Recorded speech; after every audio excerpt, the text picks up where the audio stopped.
I'm going to read Alice in Wonderland.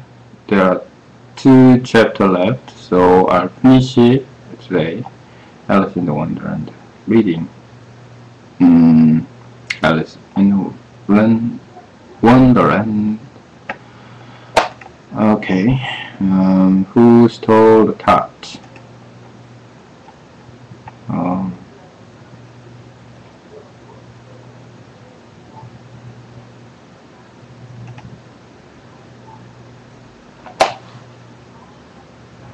My screen is not good.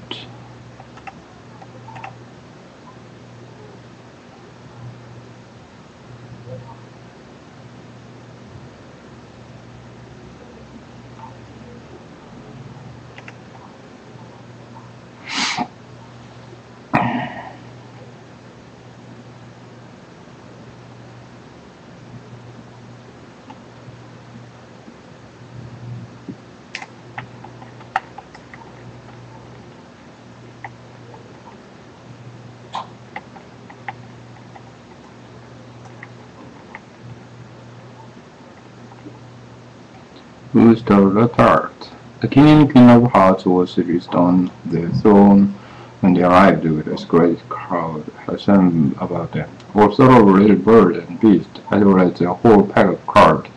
The knave was standing for them in chains, with the soldiers on each side to guard him. I knew the king was a white rabbit with a trumpet in one hand and a scroll of parchment in the other. In the middle of the court, as was a table with a large dish of tart upon it. They looked so good that it made Alice quite hungry to get them. I wish they'd get tried, she thought. I ran around with refreshment, but there seemed to be no chance of this, so she began looking at everything about us to pass away the time. Alice had never been in a court of justice before, but she had read stuff about them in books, and she was quite pleased to find that she knew the name of nearly everything there, and that the judge she thought herself because of his great wig. This, by the way, was a king, and he wore his crown of the wig. Look at the front piece if you want to see how it is. He didn't get all comfortable, and it was certainly not coming, and that's the jewelry box, thought Alice. And those 12 creatures, she was obliged to say creatures, you see, because some of them were animals and some were birds. I suppose they are jewels. And then she said the last word 2 or 3 times over to herself, being rather proud of it. But she thought and the writers too that very few little cause of age knew the meaning of it at all, how to remain would have done just as well. The 12 jewels were writing in very visually translated. What are they doing? Alice whispered to the griffon. They can't have anything to put down at the before the trials began. There's putting down their names. The griffons were in the dry, for fear they should forget them before the end of the trial. Sort of things, Alice became in a loud, indignant voice. She stopped his race of the white love, cried out, "Silence the cold!" And the king put on his spectacles and looked anxiously loud to make out who was talking. Alice could see as well as if she were looking over their shoulder. All the jewels were writing down the stupid things on their slates, and she could even make out that one of them didn't know how to spell the stupid. And Alice had to ask his neighbor to tell him. And as some others their slates, albeit before the trials the other thought Alice. One of the jewels had a pencil that squeaked. This of course Alice could not stand, and she went around the court and got behind him. And very soon found an opportunity of taking it away, and she did it so carefully that to fool the jewel, it was Richard Peel. Not to make out at all what had become of it, so after hunting all about for it, he was obviously light with one finger for the last of the day. It was very little use. Eddie left no mark on the slate. However, read the accusation, said the king. On this the white left his blue 3 breast on the trap, and then it's not all the parchment scrolls and read as follows. The queen served her, and then she made some tart, and then all of the summer day, and then the night of the hearts, and he stole those tarts, and took them quite west. Consider your body, king said to Fury. Nine eyes, the love has really interrupted. There is a great deal to come before that. Call the first witness, Sarah Kings, and the white light blew through Braxton tried and called out the first witness. The first witness was the hatter. He came with a teacup in one hand and a piece of bread and butter in the other. I beg pardon, your majesty began to bring this in, but I hadn't quite finished my cheese when I was sent. Oh, you have finished, said the king, and when did you begin? The hatters looked at March's Harrington, who had swallowed him into the coat. Announced where his Dormouse, the British and Marches, I think it was said that 15 Saturdays March and here. 16th had Dormouse. Write that down. The king said to the jury, and the jury eagerly slaughtered hounds all 3 days on their slate, and then held them up and then reduced the answer to ceiling in pence. Take up your hat, the king said to Hatter. It isn't mine, said Hatter. Stolen, the king described it, turning to the jury, who instantly made a memorandum of the pact. I keep them to sell. The hatters added an explanation. I've none my own, I'm a hatter. Here the king put on her spectacle and began staring at hatters who turned pale and frigid. Give your evidence, said the king. Don't be nervous, I'll have you executed on the spot. This did not seem to encourage the witness at all. He kept the stripping spoon put to the other, looking uneasily at the queen, and in his confusion he bit a large piece out of the teacup instead of the bread and butter. Just at this moment, Alice felt a very curious sensation, which bothered her a good deal until she made out what it was. She was beginning to grow larger again, so at first she would just get up and leave the court, and then on second thought she decided to remain the way she was as long as there was room for her. But she wouldn't squeeze out, said the Dormouse, who was sitting next to her. I can hardly breathe. I cannot fit. And Alice very meekly as I'm going. You've no right to go here, said the Dormouse. Don't talk nonsense, said Alice most boldly. Listening knows you are going too. Right, go at a reasonable pace, and then said the Dormouse, not in that ridiculous fashion, and he got out very quickly and crossed over to the other side of the court. All this time the queen had never slept off, staring at the hatters. Just as the Dormouse crossed the court, she said to one of the officers of the court and bring me the list of singer in the last concert, on which the luckless hatter trembling so that he shook both his shoes off. I give you evidence, the king repeated angrily. I'll have you executed, whether you are nervous or not. I'm a poor man, your majesty. And I began in a trembling voice, and I hadn't begun my tea, not over a week or so. What will the bread and butter getting such thing? And then twinklings of the tea. The twinkling of the what? Said the king. They began. But it is the hatter replied. Of course, twinkling begins with a T, said the king sharply. Do you take me for a dunce? Go on.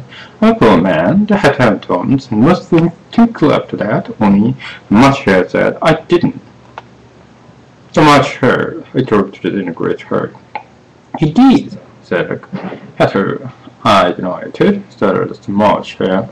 It's nice it, said the king, leave out the pot. Well, I don't that's the Dormouse said. The hatter went on looking into his lounge to see if he would deny it too, but the Dormouse denied nothing to being unfaciously. After that continued the hatters, I could some more bread and butter. But what did the Dormouse say? One of the juries asked. That I can't remember, said the hatter. You must remember to mark the king, and I'll have you executed. In the middle of the hatter dropped the teacup, and then bread and butter, and then went down on one knee, and a poor man, their majesty began. Your very first speaker, said the king. However, the unique chair was immediately separated by the officers of the court. I read it rather hard word. Now I will just explain to you how it was done. Then had a large canvas bag, which he tied out at the mouth with the strings into the stage and swept the skinny pig afterwards and set up on it. I'm glad, up in the room, and though the rest I have also often the little thing on this paper.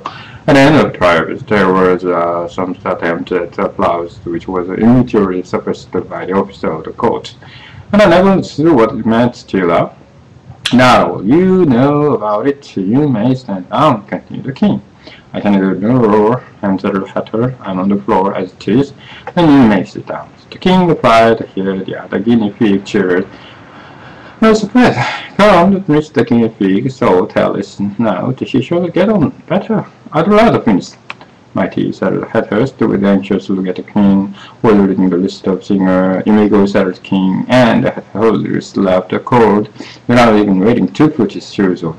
And just take your set off outside. The king and one of the officers, the Hathurst, was out of sight, and the people the officers could get to her.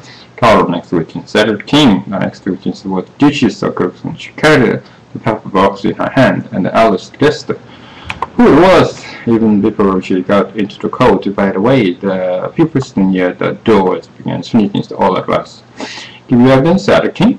Shan't, said the cook. The king looked anxiously at the white. Levitt, who said in a low voice, Your Majesty must cross-examine this witness. Well, most I must, the king says, with a melancholy air, and after folding his arms and frowning at the cook until his eyes were nearly out of sight, he said in a deep voice, What out heart mirror? Pepper, Leslie, said the cook. Trickle, said a sleepy voice behind her, cowered at the dormouse. The king shrieked out, Behead the dormouse. Turn the dormouse out of the court, suppress him, pinch him up with his whiskers.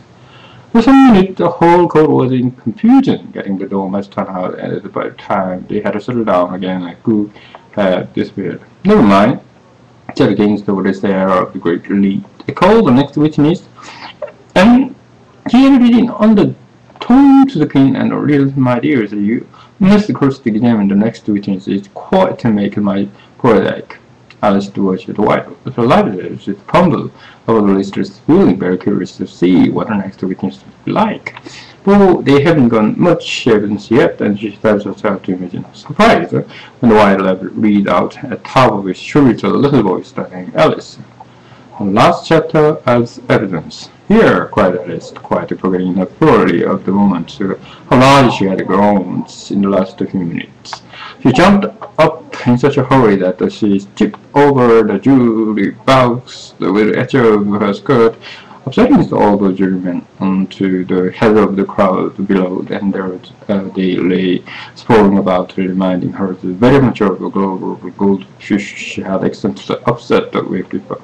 Oh, I beg your pardon, she exclaimed in a tone of great dismay, and began picking them up the edge again, quickly as she could. With the accent of the goldfish she kept learning in her head, and then she had a vague sort of idea that they must be collected at once and put back into the jury box. They would die, notarized cannot preach the king, in a very grave voice, and until that all the jurymen are back in there's the proper place, the owl, he repeated with a great emphasis, looking hard at Alice, as he says, No, we do. Alice looked at the jury box and saw that in her haste, and she had the ledger in half downward, and the foolish thing was waving its tail about a symmetrical way. Being quite unable to move, she soon got it out again and right, and now that is even fine, she said herself. I should think it would be quite as much use in a trial as one of as the other.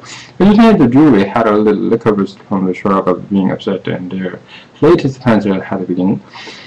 And they handed back to them, and they set to work very diligently to write out a history of the action to all chapters of the whose seemed too much of a come to do anything but it, with its mouth soft and getting it up into the roof of the court. What do you know about this business? The king said to Alice. Nothing, said Alice. Nothing whatever, questioned the king. Nothing whatever, said Alice. That's very important, the king said as turning to the jury. And they were beginning to write these down on their slates, when the white Levitt interrupted. Unimportant, your majesty means, of course. He said into very respectable tones, but frowning and making face at him as he spoke.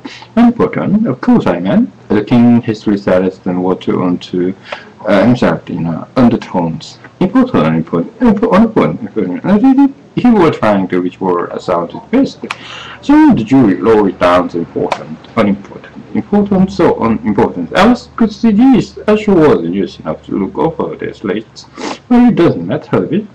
The thought was that at this moment the king would have been for some time to be rewriting his notebook and cracked out silence and read out from his book.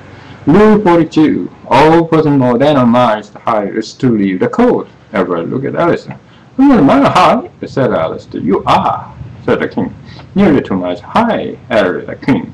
"Well, I shan't go at a rate," said Alice. "Besides, there's a little rule to you about it just now." "It's the oldest rule in the book," said the king. "There ought to be number 1, said Alice. The king turned fair and shut his notebook hastily. "Conceal your verdict," he told jury in a low, trembling voice. "There's no evidence to come yet, please, your majesty," said the white rabbit, jumping up in a great hurry. "These papers that had just been picked up." "What's in it?" said the king. "I don't open it yet," said the white rabbit, "but it seems to be a letter written by the prisoner to somebody. Mr. Having that as king, and said the king, unless it was written to nobody, and which he isn't usual, knows to who is it directed to," said one of the jurymen. "It isn't directed at all," said the white rabbit. "In fact, there's nothing written on the outside." He unfolded paper he spoke, and it isn't a letter after all. It's a set of verses. "Ah, they in the prisoner's handwriting?" asked another of the jurymen. "No, they aren't," said the white rabbit, "and that's the curiousest thing about it." The juries all looked puzzled. "You must have imitated somebody else," and said the king. The juries all dressing up again. "Please, your majesty," said the knave, "and then I didn't write it, and then they kept proof I did. And there's no name sign at the end." "If you didn't sign it," said the king, "they only make the matter worse. You must have meant some mischief, or else you have just signed your names like an honest man." The general captain's hand and Jason was first and the clever things the king had heard that day. "The proof is guilt." "Well, the king, the proof is nothing absurd." "So that's the why you don't even know what they are about." "Really then," said the king. "Now I have a spectacle." Where shall I begin?" "Please, your majesty," he asked. "Begin at the beginning," said the king. "Said gladly, and go till you count then and stop." These were the most of what love leaders. They told me you had been to her, and mentioned me to that she gave me school characters to wrote that I could not sing is sent. Don't worry, I had no grounds and no way to be true. It was surely to push the matters to what would it become of you. I gave her 1. They gave him 2. You gave us 3 or the most. They all returns upon him to you. So days was mine deeper. If all of us you should chance to be involved in this affair, it trusted you to set them free, exactly as we were. My nation, that had been because they had this great obstacles that came in between them and ourselves and it. They all let him know that you like them the best of all this must ever be secrets and kept us from all last between yourself and me. And that's the most important piece of evidence to be heard yet. Said the king and let me take his hand.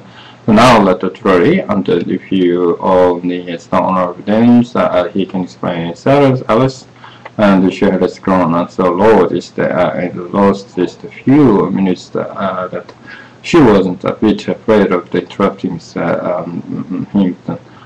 Giving him existence, and I don't believe there is an atomistic meaning it.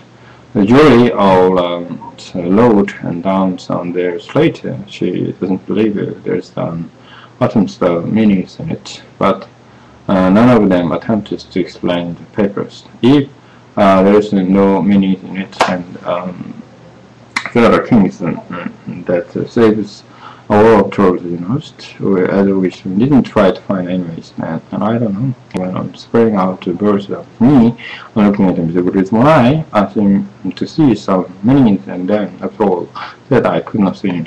You can see him, I can, here I turn to the nave. The nave she could have terrorist do our life. The terrorist which is suddenly not being made entirely of carbon. Oh, I so far, said the king. He went on to muttering the burst of himself.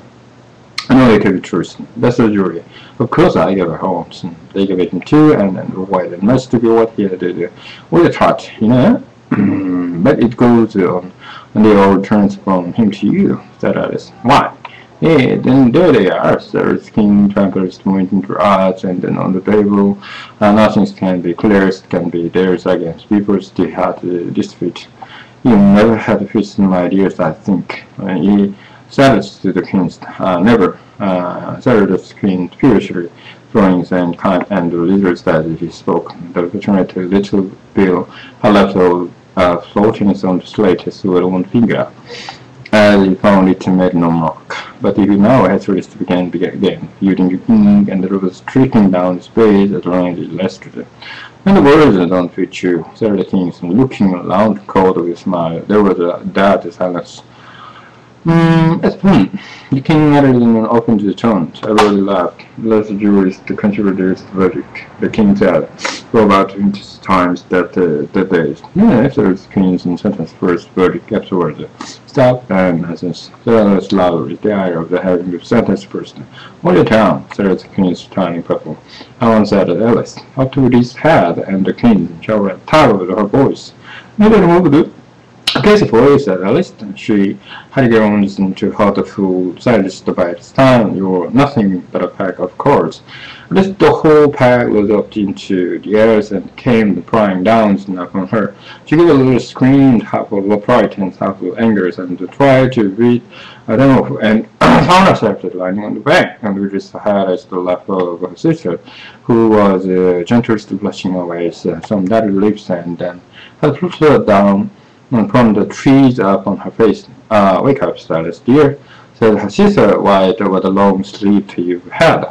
Ooh, I have such a curious dream, said Alice, and she told her sister that was she could remember then all the strangest adventures that I've heard, and that you have just been reading about, and then when she had finished this sister's kiss her, and said it was curious dream, dear, suddenly. And now run to your cheese. It's getting late, so Alice got up and ran off. Thinking myself, she ran, and she reminded what a wonderful dream it had been. But her sister sat straight just as she left her, leaning her head as on head of the watching setting sun, and thinking of little Alice and all her wonderful adventures. Till she took to began dreaming that the expression, and this was her dream. At first she dreamed of little, as that once again the tiny hand was clasped upon her knee, and the bright eager eyes were looking up into her eyes. She could hear the very tones of her voice, and she that pure little toss of the head kept back the water into the hair that will always get into her eyes, and stirred that she listened, and seemed to listen. The whole place around it and her became alive with a strange culture of the little sister's dream. The long lasted lustrous at her feet, the white leapt hurried by, the frightened mouse splashed its way through the neighboring pool. She could hear the laughter of the teacups, and the mouse heard and its friends shared a never-ending meal, and the shrill voice of the king's hollering off her, which went to get to execution. And Nora, the big baby, was sneezing on the Duke's knee on the place, the dishes and the crushed around it, and once more the sugar of the glucose, the squeaking of the little slate pencil, and the choking of the softest skin peel the mixed up the distant source of the miserable dorsal. So she sat on with the closed eyes and half believed in the herself in wonderland. Then she knew she had but to open them again, all would change dull dirty. I guess it would be only illustrating in the wind and the fruit rippling in the wavings of the leaves, and the lattering teacups, who changed to tinklings and shivering embarrassing at the king's shoulder. What's the voice of the shepherd boy and the sneeze of the baby and the shriek of the griffin? Now, the other here noticed the change in return to the confused climax of the bees, the farmyard, and then while the roaring of the cattle and distance will take the place of the more towards baby sobs. Lastly, she pictured herself how this same restlessness of house would, and in the after time, be herself grown romanced, and how she would keep them through all her little years in the simple and loving heart of her childhood, Now she would gather about her the little children and make their eyes bright and eager with many of strange tales, and perhaps even would dream of the wonderland of long ago. How she would feel at all their simple sorrows and find a pleasure in all their simple joys, remembering her own child life and the happy summer days. And I was fledgling Gutenberg, Alexander and then Wonderland. The end.